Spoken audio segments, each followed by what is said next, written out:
What the ARCO Enterprise today is nothing that Dick and I ever sort of, hey, I tell you what, let's go start an organization and we'll go do a multi-billion-dollars a year in business. It didn't happen. It just evolves. If somebody would have told us you're going to be doing 250 million, we would have been thrilled and thought that's fantastic, you know.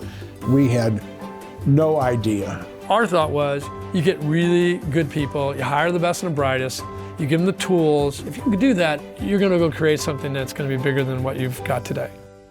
I met Jeff Cook in 1985 when he came to work at R.W. Murray Company. I interviewed him. Jeff had been out of college 2 years. He showed a lot of potential. He seemed very aggressive. Dick was the president, I was the vice president, and we tried to figure out how to buy Bob out. That didn't work out. Bob Murray had never sold any stock to anybody. He was the 100% owner of the company. The only reason we left is because we wanted to control our own destiny and we wanted to be shareholders at R.W. Murray Company. We were never going to be. So we thought, we start a company, we're going to sell stock to the leaders, have a number of partners, and motivate people that way. And it's worked very well for us. I started just a few months after the company really formed. I answered an ad in the newspaper. Then when I saw Design Build, that really piqued my interest. That's when I made the leap. The good thing about Design Build is you get to be in the people's businesses that you're working for. You're working in different locations all over the country, figuring it out for different clients. You never get bored. Probably the most exciting thing was just trying to figure out where we were going. We knew we were working hard, we knew we were creating something, but we didn't know where it was going to go. The attitude that was common was, if we work hard, apply ourselves, we've got a good thing here and it's going to go somewhere. In that first 6 months of business, we did $8.5 million, $4.5 in Florida and Tampa, the Tampa office, and $4 million in ARCO. That was a fun period of time as well as a really important period of time. We created our core values, and our core purpose. We set a lot of the process and systems. I read about companies where they spend tens of thousands of dollars coming up with their mission statement and their corporate. We did it in 20 minutes, and they've been unchanged since 1992. Treat people fairly and do the right thing. Understand our customers' businesses and help them solve their problems. Be positive, upbeat, and have fun. And provide financial opportunity for our associates based on merit. And then our core purpose, to make the construction process enjoyable and beneficial for our associates and our clients. People often ask me, why associates first? And at the end of the day, customers are going to come and go.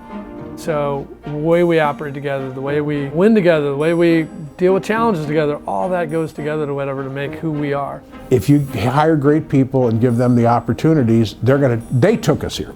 I mean, we laid the foundation, but they're the ones who've put the bricks up and got us to where we are. Probably like a big milestone to me was like when Rick Schultz moved to Atlanta. It was the first office that we opened and then sold Rick's stock, which kind of set the tone for how everything else went down.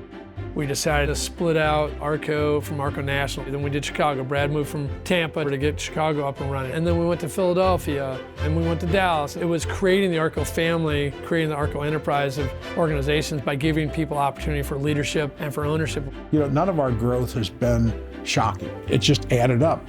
We knew that if we hired really great people, gave them the opportunity to expand and succeed, we really didn't know where it would take us. The leadership of this company are the greatest fans of our people. Everyone is afforded the opportunity to grow. If you've got a good idea, somebody's going to listen. We're just creating more opportunities for more great people, and it just keeps growing. I certainly do not believe we would be where we are today if Jeff and I still owned 100% of the stock. I know we wouldn't be. But I would say the happiest day to me, or when I know that our vision's really going to work, is when people like myself, Jeff Cook, Craig Bidell, Steve Holste no longer own any stock. Because then I'll know it really is working, where all the stock is going to the people who are making it happen. If you're fortunate to become an ARCO associate, we're fortunate to have you. There's a reason why you're here and others aren't. Because there's something special about you. There's something unique that you bring to the table, no matter what role you have. If you have a good idea, it's going to get implemented. And that's very powerful. If you feel like you've got the ability to make a difference, you harness all that energy, voila, that's how we grow.